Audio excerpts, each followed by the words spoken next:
everyone. Let's get dangerous. This is so good. I know. It feels so right. It's Jake Ciely. He's opening our minds to new ideas. Kill him! Who is that guy? Your mama. You just made the list. Oh, wait, you're serious? Let me laugh even harder. It's all in fantasy. Things of the range. Sure, we talk about it all the time. Really? No.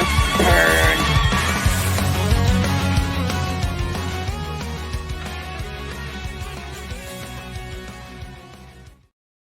What is up, you ducks? It is All in Fantasy, Tales of the Ranks. Jake, Ciely, Chris Meaney here together, and it's one of the biggest, if not, I don't know how this usually plays out, but it feels like it might be the biggest draft weekend of the fantasy football season. Usually, I think it kind of skews a little bit towards the Labor Day weekend one, but I guess date-wise or whatever, I don't know if it does to you, Meaney. It feels like a lot of people are asking, hey, my draft is this weekend, my draft is this weekend, this is what it got. It feels like this is the big draft weekend.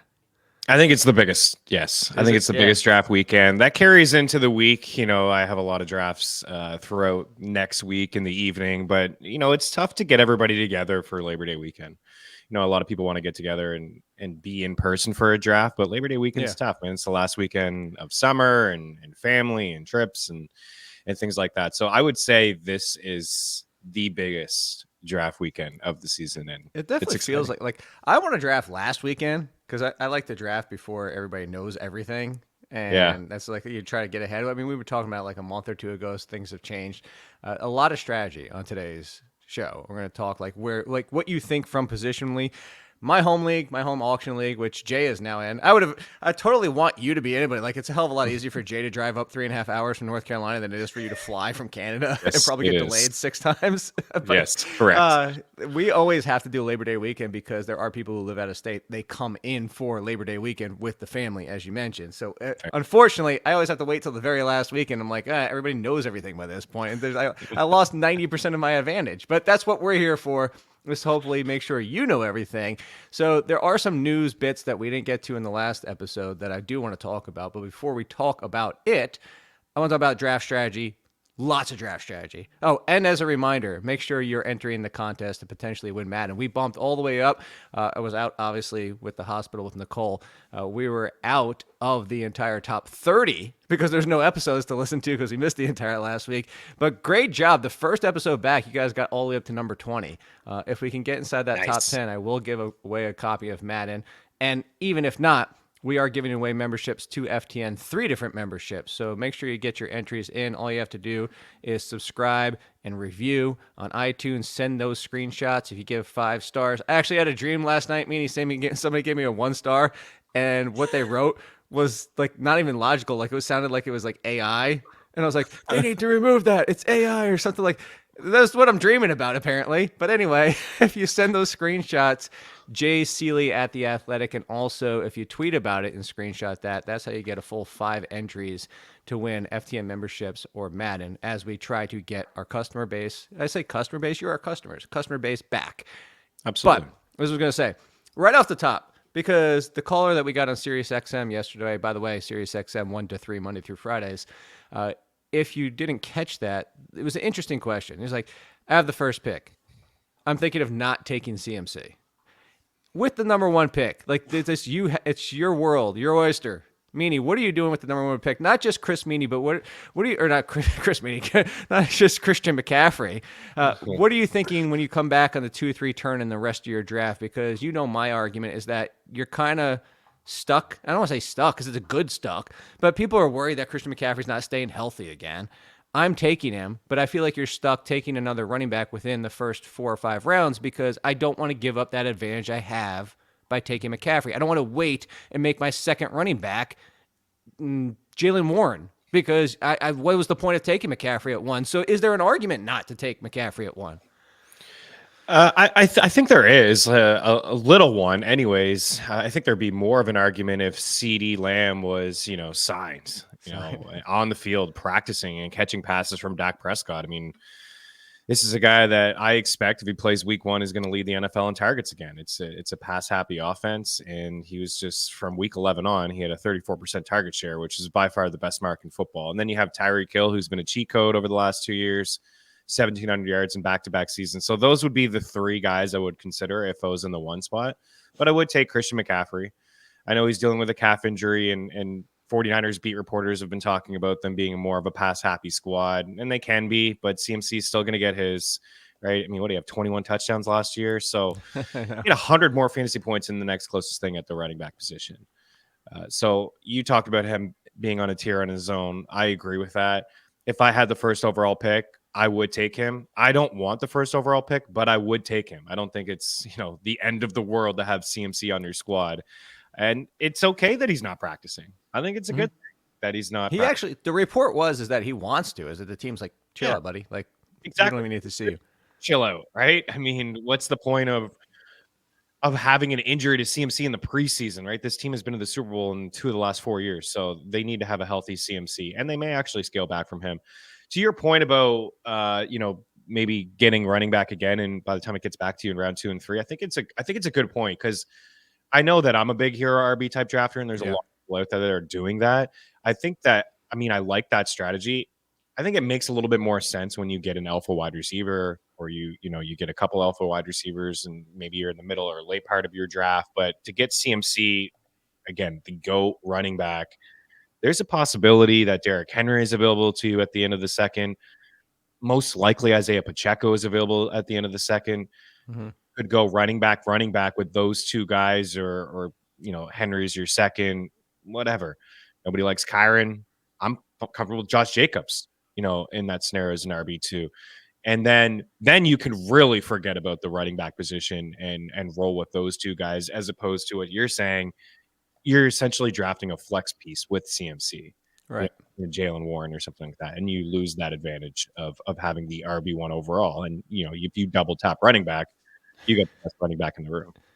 Yes, like that next tier down. So I actually recently updated my tiers, and given this whole, by the way, piece of news, Kendra Miller news, I mean, holy crap! Like, I'm all for can I just dump on Dennis Allen? Like, I would not want him as my coach at this point. Dude, I get he's said this stuff all off season. It's like not the first. People are seeing it now. Yeah, he's been ripping Kendra Miller the entire off season, which is fine. But at the same time, maybe part of this is that Kendra Miller's nursing and playing into the injury, and we don't know what's going behind the scenes. But every single chance he gets, this dude is just dumping on Kendra Miller. Can't evaluate him if he's not on the field. You said that 17 times. Yeah, if the injury is serious, stop. I'm sure he wants to be out there. I'm sure he knows his NFL career is at stake if he doesn't show up on the field. If it is maybe he's just trying to get a paycheck, which I don't think. I don't know Kendra Miller personally, but Dennis Allen needs to I already wasn't a huge fan of Dennis Allen, but dude, leave him the hell alone. Yeah. So anyway, to that point, I've actually moved Kamara up a tier. He actually didn't move a spot. So for everybody out there, so Achane was RB13, Kamara was 14. That was tier 4, the split between the two, because Kamara was with James Cook, James Conner, Raheem Mostert, Zamir White, those kind of names. I actually split the tier and moved Kamara into the tier with Joe Mixon and Achane and Jacobs because of this. It's me, I've been on the campaign of Kamara. Why not take Kamara? When he's out there, he's producing RB1 numbers. And the whole concern was, well, maybe they pull off more of the split this year. But even so, last year, he was still putting up on a per game basis RB1 numbers. So I think he deserves to be back in that tier as we kind of pivoted into this conversation of news. Would you agree with that? He deserves to be in that tier now. And I'm saying that to say, if you brought Christian McCaffrey and came back with Kamara at the third turn, some leagues, you might be able to get him in the fourth, but I don't know if I would risk that.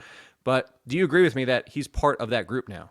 Yeah, I do. I have him in that same tier with Devon Achane, and I would prefer Kamara. Just there's more of a proven track record. He can hold up. He's going to catch 70 passes. In that offense, he just will. I did a high stakes draft last week where I got him in the 5th. I know that you got him in the 4th or the 5th. When I think back of the flex leagues in New York, I really wish I went another way and took maybe Mike Evans in the 3rd over Jacobs, and then Kamara sitting there in the 4th or the 5th. I think he's a really good target, especially in a PPR league. So yeah, to your point, maybe he's not available in the 4th, but he deserves to be in the RB1 conversation of full point PPR league. He just does. So in a half point, he's he's certainly right there as a top 13, top 14 running back. So yeah, I think he's a really good target. as we pivot into that discussion real quick, would you take here? Let me pull up my PPR rankings just purely at running back, because there is for everybody out there. They're like, oh, you don't have tiers for PPR and non PPR. This widget has some really good things for fantasy pros, has some really bad things. It easily breaks especially when you start including tiers. And examples, it tries to predict your rankings at the other positions, which generally I don't screw with too much, because it's very like, if I copy paste for everybody out there behind the scenes, if I copy paste my half point PPR in, it predicts everything else. But if I copy paste PPR, it tries to go back and fix, because it's trying to predict like your other positions. So like, I don't want to mess with it too much, because if I upload my PPR, everything I did at half point PPR goes out the window. There's your peek behind the scenes. There are certain, I'm glad when people ask questions, because one of them, as I was changing things, T. Higgins went nuts. Like, I put T. Higgins in because I'm higher than T. Higgins than most everybody. And wide receiver 2021, most people have him 27 to 29. But that put him at PPR inside the top 10 at wide receiver. Like, no, I don't think that. So anyway, that being said, predictive based, Kamara, when you put him at that spot at RB14, he slides in at automatically. And I'm actually okay with this. Right behind Kyron Williams at 9, and right in front of Travis Etienne at 11, Joe Mixon and Josh Jacobs in a full point PPR. I think that's actually the right spot for him. Yeah, I agree. I mean, his first 3 years, he caught 80 passes, and then, I think there was 2 years ago was a bit of a down year for him. I think it was a suspension, right? He missed some time, but 70 some odd grabs. We look at. Do you know where he was in points per game in full point PPR last year? 4. I think 3. Tied for 4 with Achane, behind Mostert, Kyron, and Christian McCaffrey. Yeah, and I mean, Achane, I mean, I don't want to take anything away from him, but he had like 75 fantasy points over a 3-game stretch or something silly like that. But Alvin Kamara is just, when I look at some of the advanced stats over in our stats hub over at FTN Fantasy, I like looking at these advanced stats for quarterbacks, and we'll keep them updated throughout the season. But like, Derek Carr does check some boxes, and it's just like completion percentage and all these things. But he also interception worthy throws, like, he's not among the leaders. He takes care of the football. But then like check down throws, short A dot, like he can air it out, and he's accurate. But there's a reason why he's like got a 4% interception worthy rate. Is this he's checking it down to Alvin Kamara quite often. And he had 70 some odd grabs last year. So yeah, I'm not surprised that, he should be a top 12 running back in PPR formats. All right, well, let's go back to draft strategy and positions of where you are in your draft. So as Meaney brought up in there, he is very much, I want a wide receiver in the first round. That's generally how Meaney drafts. Of course, we're going to find out as we continue to talk through this, there will be some differences where there's a breaking point. But for Meaney, knowing me, as long as you've known me, I want a running back in the first round, but I have taken wide receivers in the first round. I have one draft where, for all intents and purposes, actually not for all intents, it is 0 RB. I didn't take a running back until the 4th round, which some people will argue you got to go further than that. Not really, especially with what was there in the 4th round.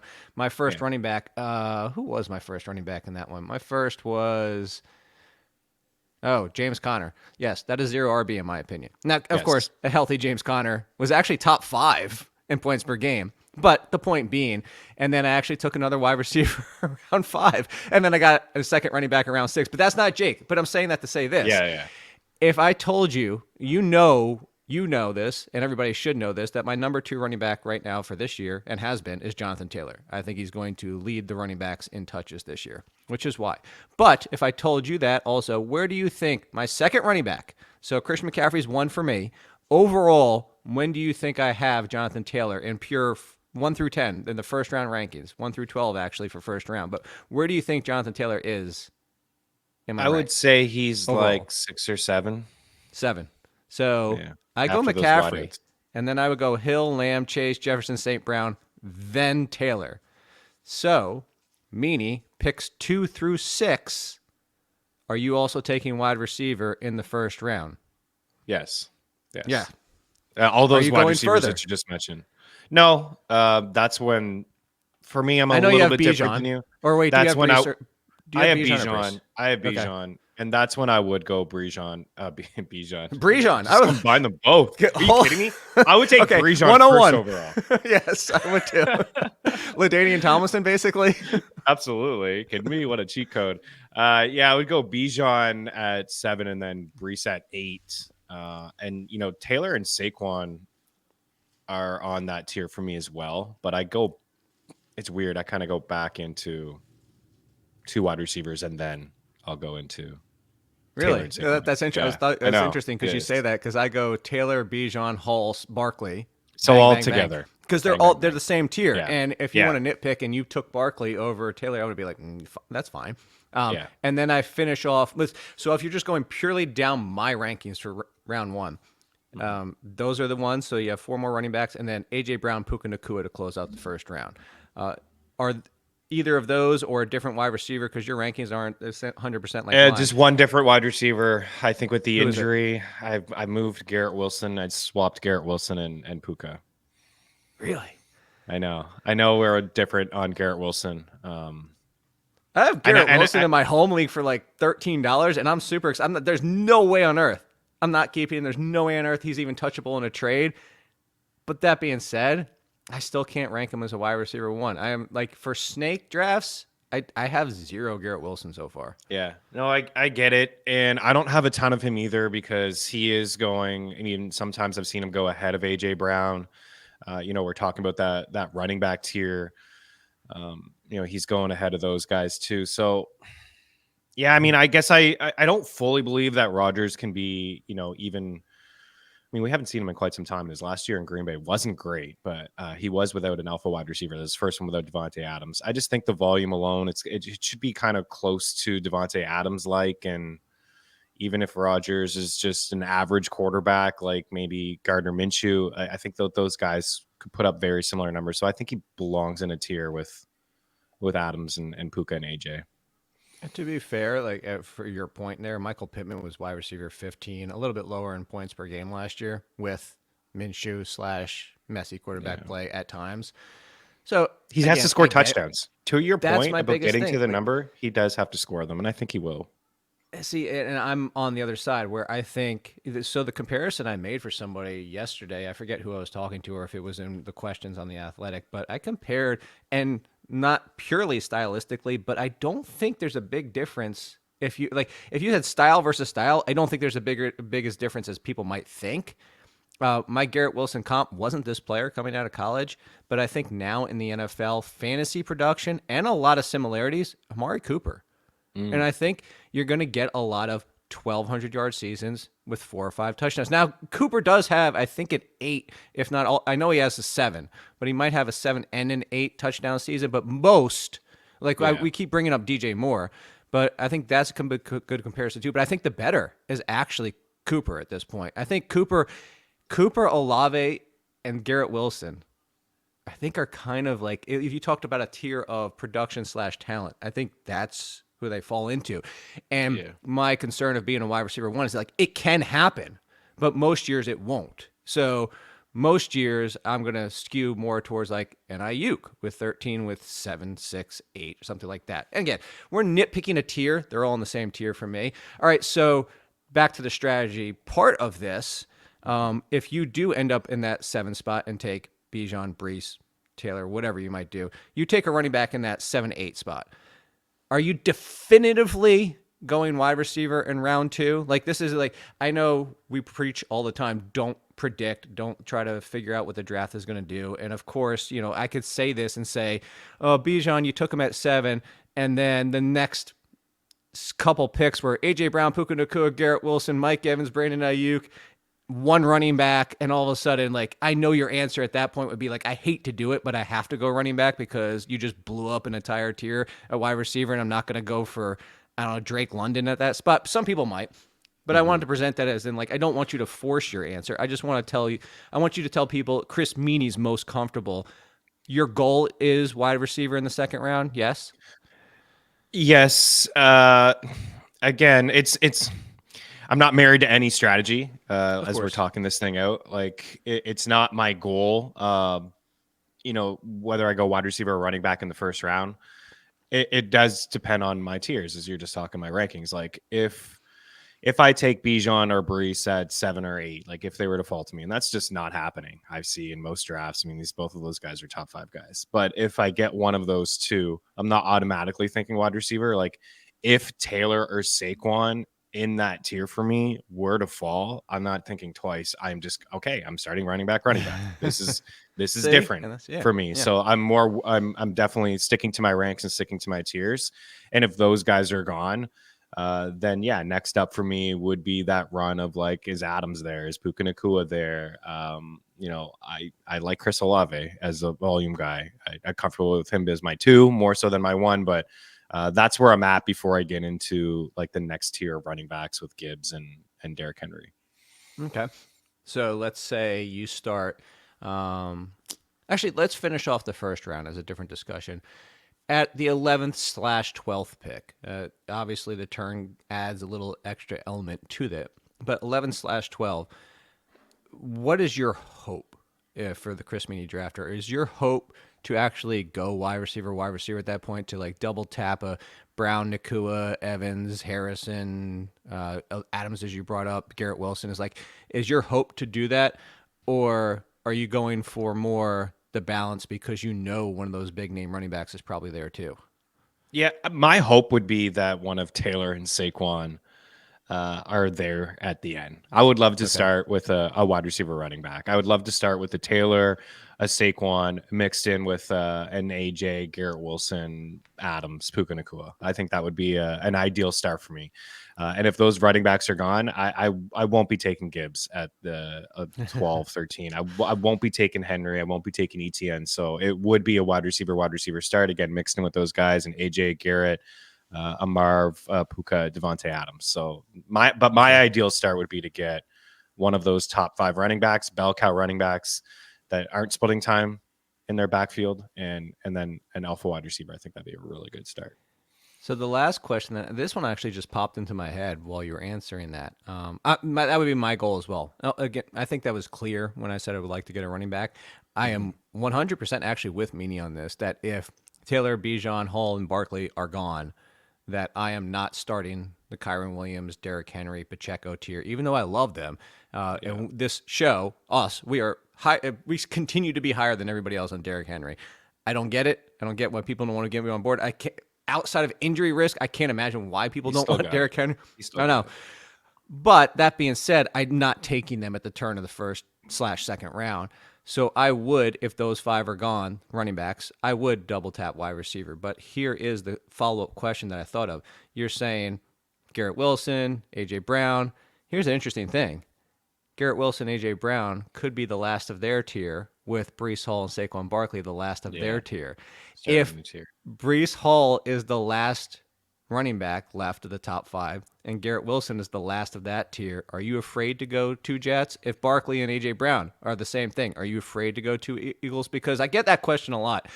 And this early, I'm not. Like, you know me, I always use the teammates as a tie break. Like, if Barkley and Hall are there and A.J. Brown's the only one left on that tier, I'll go Hall and A.J. Brown. Conversely, same thing the other way. When it gets concerning for me is, and past being a tiebreak. So I'll even take a third option. If I started Barkley and A.J. Brown and I come back around at the 3-4 turn, that's not even a good one. The 5-6 turn, and somehow Devonta Smith is still there. There's no way on earth I'm going, I already have Barkley and A.J. Brown. I'm passing on Devonta Smith this late. Yeah. That's why I think that's a better example. The concern is once I get to the 4th person. If I get a 4th, then I'm like, I really got to try and get away from this unless it's a screaming value. Are you the same way, or are you more hesitant to get teammates even to start? No, I'm the same way. I maybe am a little bit more hesitant than you and Dane as well. We had a call, and somebody was picking in the 9 spot, and Dane was trying to predict how the draft would go. And he said he'd take AJ, and then by the time it comes around, take Saquon. And it was like, oh, do I want 2 Eagles? And it's like that early. I think it's fine.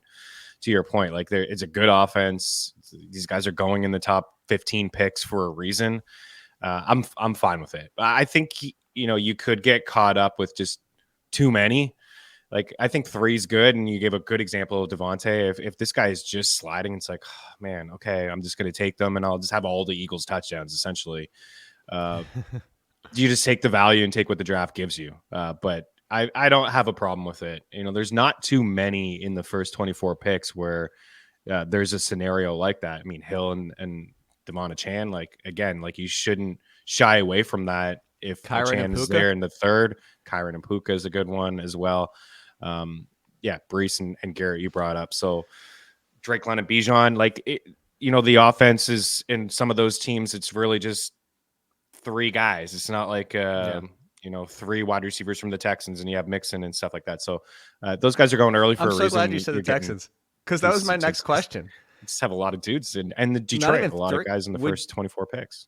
Would you be hesitant on double tapping the Ravens, Commanders, Texans, Colts, all because it's week 14 bye? Like, that's your last chance to potentially get in your playoffs. If you're a 12-team playoff with 6 teams, you might not start playoffs until week 16. But that being said, is like, Terry McLaurin with Brian Robinson and Jaden Daniels, Lamar Jackson and Derrick Henry, or even Zay Flowers, like Mark Andrews. I mean, you have these teams week 14 bye. It's like, I need to win to get in, it's kind of like, well, guess I'm not Good getting luck. it. Like, you're not getting in. Is that in the back of your mind, knowing these teams are on the week 14 bye? Because you know me. This is the same thing as trying to predict the strength of schedule for playoffs at draft time. I think is foolish. I think you're wasting your time and effort. And that's from somebody who has an APA column, adjusted points allowed by position. Don't go that far down the rabbit hole. Like, defenses change in season. Same thing. My team's going to be completely different by the time I get to week 14. So I'm not stressing it because I got to get to the playoffs anyway. And yeah, you could say your playoffs are on the line. But, I mean, if it comes down to that, I have a feeling like a lot of other things went wrong anyway. Yeah, exactly. Hey, maybe you don't even need a W week 14 because your team is that awesome. It's in the back of my mind because I'm just aware of these things. Like, it's just who I am. I'm aware of the bye weeks, and I'm not thinking about it too much in my draft. Like, there's been times where, oh my goodness, like 5 of the first 7 players I have are on the same bye. I'll just figure it out week 7. But maybe a little bit later on in the draft, and there's 2 wide receivers that are on the same tier, and one of them has week 7 bye, and you already have a bunch of guys in week 7 bye. Maybe I'll go the other way and get somebody else. And I just think you really need to be aware of it in Superflex leagues. It's something that I really saw in one of your drafts in New York, or the Superflex draft, and somebody drafted 3 quarterbacks, and 2 of them were on the same bye week, and then the third was maybe Drake May or a rookie quarterback that just wasn't going to get in there right away. I took 2 on the same bye. You know who they were? I don't. Lamar and Jaden Daniels. Yeah, there's like I was kind of like, I mean, I just got an RB1 just from the rushing upside. Yeah, like I think that's a little different. Where this one was like Baker and I don't know, Kirk Cousins, for example. It wasn't 2 top 12 quarterbacks, and then the third was like a rookie. I'm trying to think who it was. Remember, he said that he was like just having a few pops, and he knew his team was already trash, and he was just going to continue to have a few more pops throughout the draft and have some fun. Just blow it up because it just felt like, dude, you're not even going to have I mean, things will change. Was it Kirk Cousins and Trevor Lawrence or Aaron Rodgers? No, it was Aaron Rodgers and Kirk Cousins. And Baker Mayfield. I think it was Baker Mayfield. It was Baker? Was it? Maybe. It was like definitely 2 quarterbacks outside the top 17, maybe even 20. Who the hell cares at this point? Yeah, it doesn't matter. But like, that's a scenario where, hey, you have to start. You have to have a quarterback at least for the week. Oh, you're right. It was Daniel Jones and Baker Mayfield. Yeah, like that's. You can do it. The quarterback. You already are basically dialing up one loss once you get to that week where those 2 quarterbacks are not even in your lineup, and you just hope at that point Drake May is the starting quarterback. But yeah, anyways, that's where I'm really focusing on buys. Superflex. We're going to talk Drake May in a second intense. Here. So, as we finish out the draft strategy and get into that with the Drake May situation, that comes in. So one more thing, I'm glad you brought up flex. This is the other strategy I wanted to throw out that seems new-ish. It's not something new to us. I remember people talking about years and years ago, but it seems to be making a push back, is grabbing quarterback running back duos, not quarterback wide receivers, quarterback running backs. And the arguments are, I get essentially, for all intents and purposes, we know it's not 100%, but essentially you are guaranteeing you're involved with every touchdown, because if you draft Joe Mixon, CJ Stroud, every time CJ Stroud and the Texans throw a pass for a touchdown, CJ Stroud's involved. Every time they run one in, Joe Mixon's involved. Again, we don't need to nitpick that it's not 100%, but that's the thought process. Are you in on that at all, trying to guarantee you get a piece? Because it's funny, you go back 4 or 5 years, Meaney, and a lot of people would shy away from this. It's unheard of. Yeah, because like, well, if they're running up the score, I only get one of them.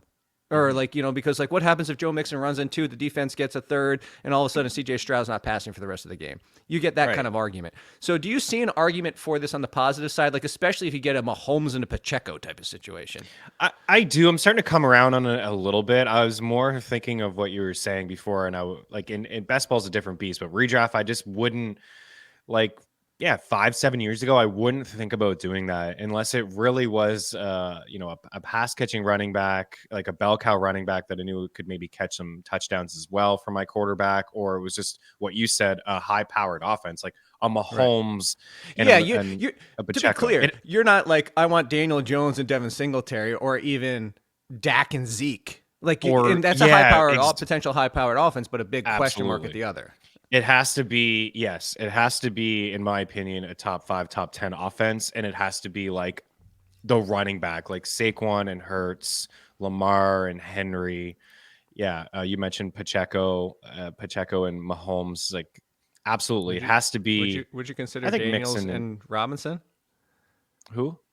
Jaden Daniels and Brian Robinson. No, like that's one that I just that's a good example of where to draw the line, I think, because Austin Eckler may Cousins and Bijan. Cousins and Bijan's okay. Or you can get Tyler Algier in there, but no, I would say, in deeper formats like Rodgers and Breece Hall, I think those guys are going to connect on a few touchdowns this year as well. So yeah, I'm coming around. Herbert and Gus Bus. No, like that's the one that I'm just like, no, maybe in the deepest of deep leagues, super flex, 16 teams. And you wouldn't do it with Josh Allen and James Cook, because it's like, what am I chipping in 3-4 more touchdowns from James Cook? Right. He's projected for 4 scores, and maybe he'll catch a bunch of balls out of the backfield. But yeah, I'm coming around on a little bit, in 7 years. I think we gave the options there. Even could get behind a Gibbs. This would go the other way, but like a Gibbs or Montgomery with Jared Goff, because I just know it's a high-powered offense. But again, that's like almost drawing the line where you're not getting every touchdown if you have Montgomery and Goff, or Gibbs and Goff, because obviously Detroit's going to roll both of those guys. I'm a little disappointed you glossed right over my Gettysburg joke. I mean, how many times do you get to make a Gettysburg joke? Because you said 4 scores, and then I said, and 7 years ago. Well done. What are the odds? You were in the middle of your point, but I'm just saying, I think we hit the 0.1% of fantasy football show with a Gettysburg Address joke, late in there. Yes. We should get an award just for that. All right, draft strategy as a whole. As we close this out, we're going to a bit of news before we get out of here. Ideally, Chris Meaney's first 7 rounds. Let's just kind of throw that out there, because yours is going to be a little different than mine. But first 7 rounds, do you have 2 running backs, 4 wide receivers, and a quarterback or tight end? Is it only 3 wide receivers? Is it 1, 4?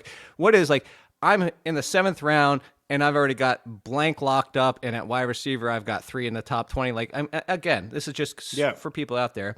Don't try. I would have 4 wide receivers, 2 running backs.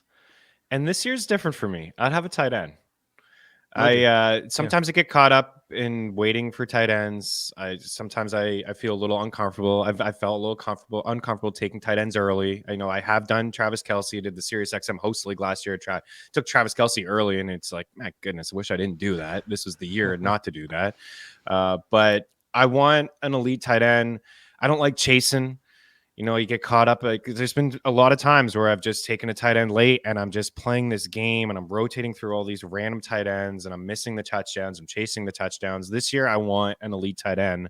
And it goes all the way down to Ferguson. I actually like Ferguson. Led all tight ends in targets last year. I'm fine with him as my tight end 1, and that's my cutoff. That's 9.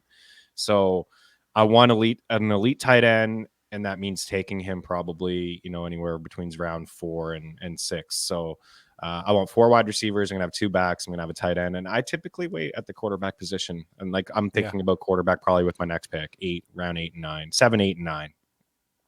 So I think a good point in there is when you miss on that tight end, and you can argue this for any position, but I think tight end's the biggest one, is let's not forget that if you're in that world where you're chasing tight ends every single week and you're like, oh, maybe it's this one, maybe I play this matchup, you're also spending your time on the waiver wire every single week, potentially spending money on your waiver wire, potentially blowing up your spot on the waiver wire. To include that, to chase after one thing and then have to do that every single week on top of it. I think that kind of gets forgotten that you're going to have to do that with your waivers all the time. You're going to have to blow fab every single time. Even if you tried for a $0 one, if your league has that, it's still that you're including that as one of your waiver options instead of being able to potentially stash something else and come back.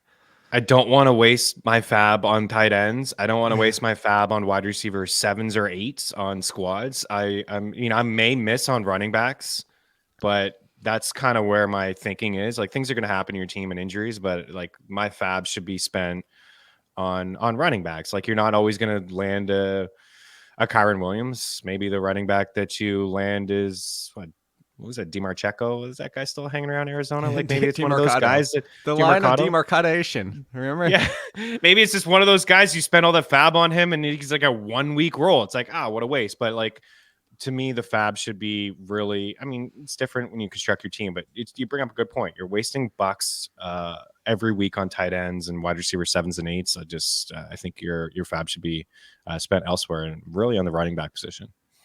So I'm with you, except for one thing. I could see myself going 2 and 4, 2 running backs, 4 wide receivers, or 3 and 3.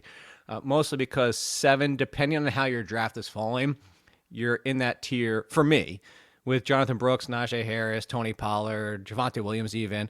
And the problem is once you get out of that tier, which again, now if the majority of them are there, then I'm definitively probably that's contradictory. Most likely going to have a 4th wide receiver because I know I can wait another round and still get one of them. I just don't want my 3rd running back to be Antonio Gibson, Trey Benson, Jerome, maybe Jerome. But like, ideally, I'm trying to avoid that tier because especially now you get after that tier, that after that one, and it gets really messy. I know there's a lot of flyers and they could work out, but I generally don't want to early season. I don't want to be chasing those running backs and blowing up a lot of my fab early season. That's more of it. Really good call. And again, maybe backs fall. Maybe your home league is like, whoa, what's going on? It's all wide receivers now. And then you change. It's like, I'm getting 3 running backs in the first 5 or 6 rounds because they're just falling to me in this great value. So like, guys that I'm comfortable as my 3, like I have some Pollard / Spears. I know it's going to be a split backfield, but I think the offense could be fun. So one of those guys is my 3, maybe a Gus Edwards, a Zach Moss, a Swift. If you're lucky enough to get Zamir White, we're high on him. Could you get him as your 3? Raheem Mostert, Zeke maybe as your 3. Like, once it gets past that, you're right. You're just taking flyers on next man up type of guys. Or guys that are just not going to have a role after, Jonathan Brooks comes and Nick Chubb gets back. You don't want to have your 3rd running back as Ty Chandler or even J.K. Dobbins or Marshawn Lloyd, these flyers. You want them as like your 4th or 5th, and you're shooting for upside after, round 10. Absolutely agree. All right. Few pieces of news before we get out of here, but also a reminder, the biggest pro football contests are back. If you like Survivor, going to be in Vegas. Circus Survivor and Circa Millions are now up to a record 16 million in guaranteed prizes. 2 ways to win. No rake, which is the best part about it. Circus Survivor contest. Select one team each week. Survivor. No point spread. Last one, longest to win it all. 10 million in guaranteed winnings. 10 million, not 1, 10. That's my goodness. Really? Yeah, I know. That's a hell of a lot more than my home one, which I love doing. With Circa Millions, you make 5 picks against the spread each week for your share of $6 million guaranteed through quarterly and full season payouts. So it's not just at the end. You get payouts throughout. Enter Nevada, play from anywhere. Visit circasports.com for details. If you're not doing that and you like doing Survivor, I don't know what the hell your problem is because I'm doing it. Before we get out of here. I know. It is. A few pieces of news, as I said. Meaney. I'm disappointed in one thing. You are not wearing a Bo Nix jersey on today's show. I thought you would be celebrating, doing victory laps. Bo Nix is officially, I say that tongue-in-cheek. Meaney was excited for the fantasy purposes for Bo Nix. And it's interesting. We did this live on SiriusXM yesterday. And Bo Nix, new projections, which I think, again, my argument is not Bo Nix the passer. I'm not even a huge Bo Nix fan. I don't know how many times I have to say that. He checked in as QB 22. And I'm not saying like, ooh, QB 22. Like, most leagues don't care. Single quarterback, not even drafting him. But it's interesting when he's in front of Bryce Young, Obviously, Daniel Jones, Sam Darnold, mismatched quarterback situations, and like with Drake May and Jacoby Brissett. But it came down to what I continue to say. I think he's going to run for about 300 yards. And I think more importantly, it won't be Josh Allen 8-9 touchdowns, but Bo Nix will call his own number. Like if things break apart, he's a guy who will try to punch it. Similar, you know what? Similar to early Carson Wentz before he got hurt, which means good 4 or 5, 6 touchdowns on the ground is possible over the season. So that's why I'm excited. Are you excited to draft him as a one quarterback? Again, that was tongue in cheek for his excitement about Bo Nix, but also, how do you feel about the wide receivers now? It turns out you like him a touch more. I mean, I was doing some after our show. I had him at 25, but like, why do I love Bo Nix? Like, why do you love him? Where's your jersey?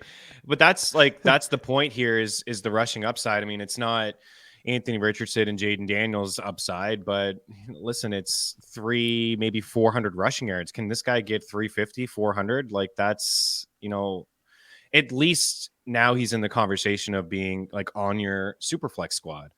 Like maybe he's your third quarterback and maybe you just find yourself starting him, as your second quarterback because, he's throwing just one touchdown a game, but he's also running, 35, 40 yards a game. So he's living in that 15, 17 point range. And maybe Taylor? He tosses 2 touchdowns, right? Yeah. I mean, geez, my goodness, Tyrod Taylor. So yeah, I think that it's good for, the lack of weapons, right? Cortland Sutton, I do like him. You brought up a really good point of maybe it wouldn't be as good with Bo Nix, like his season compared to last year. And I think that was a really good point. I mean, something that I was really excited for when Russ went to Denver is like his deep ball, his accuracy, and like hitting up Cortland Sutton as the big A-dot guy there. They did seem to have some sort like a pretty good connection despite 59 grabs. I still think he had 10 touchdowns. But Tim Patrick is healthy. He's making plays on the field. Josh Reynolds is a veteran. We've liked him at times. And then they have some other guys that are kind of like, Mims could be exciting. They got, 3 running backs that can catch the ball out of the backfield. So I don't think the team is going to be great. I don't think the offense is going to be good. The defense should be awful. So maybe that puts him in situations to pass a little bit more in the second half. It really should. I mean, Surtain's a good corner. I think he can bounce back. But after that, they have a lot of good pieces. But yeah, Bo Nix, he's kind of, like I said, just the fact that now he's in that, I don't know, I'm speaking for you, but now he's kind of in that conversation of like, okay, well, Watson and Baker and Rodgers, that those guys are kind of going to get quote unquote reached on in Superflex where you can just wait a little bit more, maybe a Levis or Bo Nix. There you go. I was just about to say Nix essentially is in that Will Levis fascination for me now. And honestly, he should run more than Will Levis does. Absolutely. It's funny, 2 quarterbacks that I didn't love coming out of college talent-wise are now in fantasy potentially friendly situations. One because of his own legs, but the other one because of Brian Callahan and that offense. Yeah. It's just, hey, this is it. How quickly things can change, right? I mean, scenarios and Bo Nix on the Saints. Would you like Bo Nix on the Saints? But if he's healthy for 17 games and he's going to run for 707 touchdowns, I don't care that he can't throw a touchdown per game. Exactly. Be doesn't top matter. 15 quarterback. Does this matter? Last one thing we'll talk about. Does this matter when we get out of here? Odunze and Tank Dell, both clearly 100% the 3s on their team. They are running behind, and I say that. So Keenan Allen and DJ Moore, about 100% route participation with the first team. Dwayne McFarland does a really good job of covering up the route participation, not just the snaps, but the first team offense for players in the preseason. So shout out to Dwayne there. Stephon Diggs, Nico Collins, essentially the same thing. Odunze and Tank are in like the 60% range. And that's fine for these offense. Like Caleb Williams is the next Patrick Mahomes. Like we're not going to be that upset. But what have you seen from the Chiefs? What have we seen from the Bengals? The number 3 is valuable, but they're wide receiver 4s, maybe 3s at best. So Tank Dell, big plays waiting to happen. And we've seen the connection with CJ Stroud, but again, they're only on the field for route participation about 60% of the time. Should we be concerned about either one of them? Both. Yeah. I don't have a lot of shares of either of these guys. Tank Dell has just been one of those guys that I just can't wrap my head around why he's going so early. Like sometimes ahead of Stephon Diggs. I'm not really ready to write Diggs off. Like he still had 1,000 yards last season. Here's one we're talking about both the teams. You're on the draft clock. Tank Dell or Keenan Allen? Who are you drafting? I would take Keenan Allen. Yeah. And I would take Keenan Allen. That's not even close to what people would do right now. No, it's not. And Keenan's one of those guys that I feel is falling, outside of wide receiver 35. I think in your flex draft, one of them last week, he was wide receiver 38. And I was pretty surprised by that. People in Chicago really do feel like he's going to be the safety blanket there for Caleb Williams. He's a veteran wide receiver. He's a terrific route runner. He's been through everything, man. He could be the guy for Caleb Williams when things break down. He certainly could be. I mean, Rome Odunze is a rookie. He's a nice player. He's going to be awesome. They're going to link up for years in terms of touchdowns. Like I could see Rome Odunze having like Mike Evans seasons, 1,000 yards and 12 touchdowns. Like I could certainly see that in the future. But in this season, in his first year, I know people wanted to say the JSN stuff. You said it. I don't think it's lazy at all. I just think it makes sense. These rookie wide receivers come into a place where there's already veterans on the squad. So that's also Swift catching balls out of the backfield and Cole Kmet as a tight end. So I have some concerns. I'm more willing to take a shot, I think, on Rome Odunze than Tank Dell because it's just a little bit of an easier price to pay. But I think both of these guys will be very up and down. I get that people want to do Tank Dell early in best ball because they're just shooting for that upside. Like you said, he's probably a little bit more boomer bust than Rome Odunze than year one. Would you draft DeAndre Hopkins or Tank Dell as of today? I would draft Hopkins. Okay. Especially when you bake in the price difference. Well, I meant straight up. Yeah, but straight up, I would do Hopkins because he could be the 1A, 1B with him and Ridley. Would you draft? I'm trying to think. Deontay Johnson or Tank Dell? I may go Deontay there, but I'm not super thrilled about it because I don't feel like Godwin. I would go Godwin. I would just take the floor and the targets of Godwin and hope that he scores a couple more touchdowns. But yeah, give me a guy that's going to be on the field almost all the time. Okay, how about we talk about Cortland Sutton? Would you draft Cortland Sutton or Tank Dell? I'll draft Sutton. Josh Palmer? I would rather have Tank Dell, I think, there. Josh Palmer has been 100% their one. Like, there's not even a question about it right now. Palmer's probably the right decision, actually, even without thinking about ADP, because he's the only guy that's caught passes from Herbert. He is going to be on the field as the one, yeah. Yoshivas or Tank Dell? Yeah, I'd probably have to go Tank Dell there. I do like Yoshi as a little bit of a flyer, but we'll see what happens in Cincinnati. I'm trying to think like actually legit. Where are you on Tank Dell? Like he's going. I just don't have any shares of him because he just goes too early. So I have 0 Tank Dell. I'm a wide receiver 38. Can you take this guy in the 4th round as your second wide receiver? You know what's going to happen? No.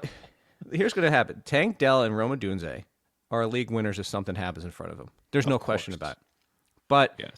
JSN is the example of what if everybody stays healthy. Of course, we can play this back and forth, and I'm not saying don't draft Tank Dell and Rome Odunze.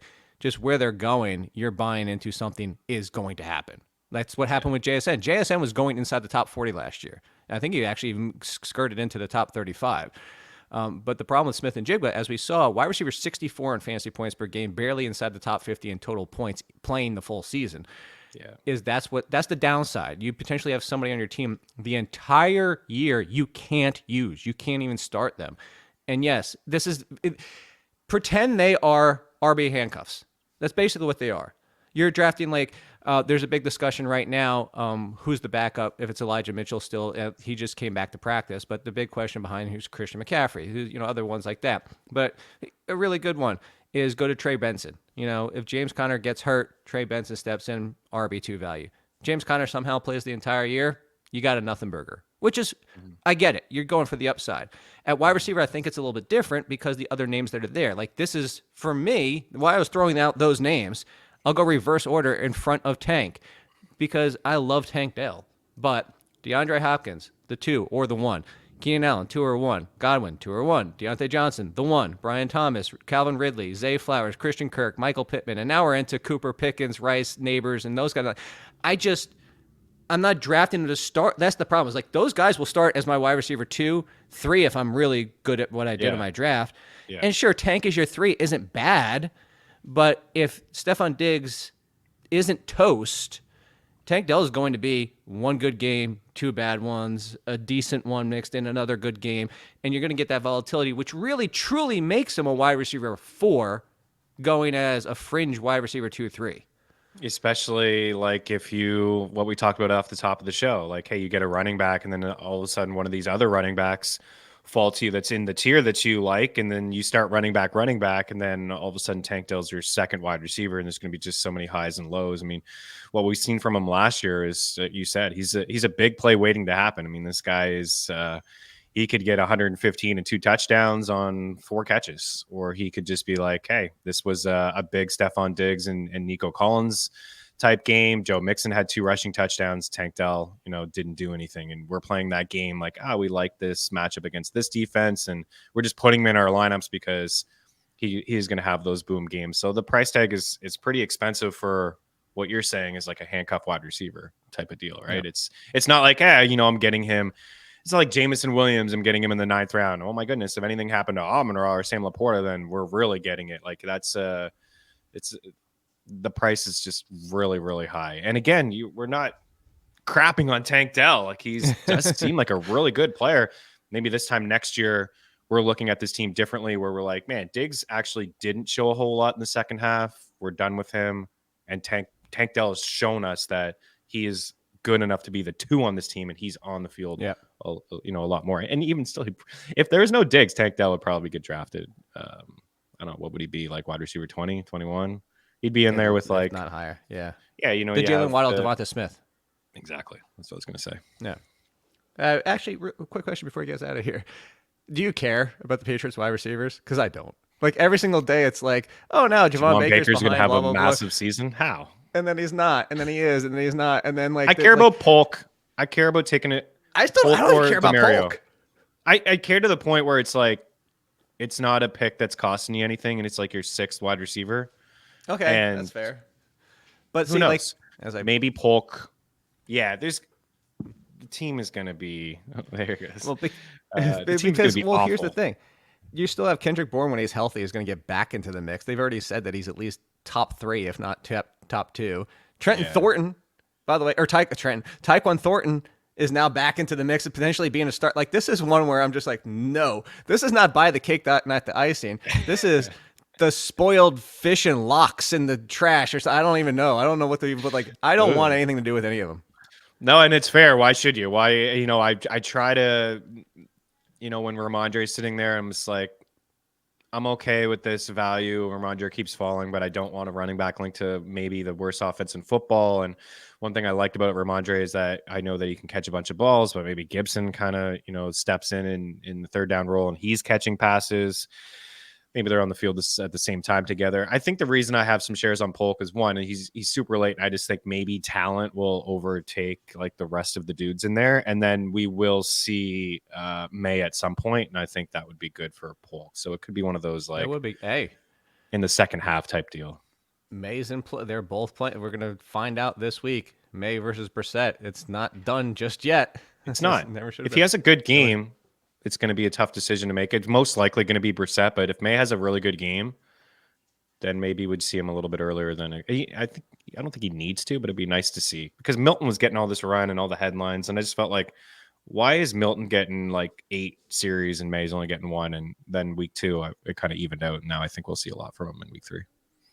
I think you'll see a lot more from us as we try to help you win some championships this year. At Chris Meaney over at FTN, reminder to enter the contest so you can win some FTN Premium memberships, which you can get all the Stat Hub, all the greatness behind there. At Olin Kid for myself over at The Athletic, where you can take these projections and say, you guys are dumb, this is what I think, and poof, bingo, bongo, whatever, how you say it. They're better.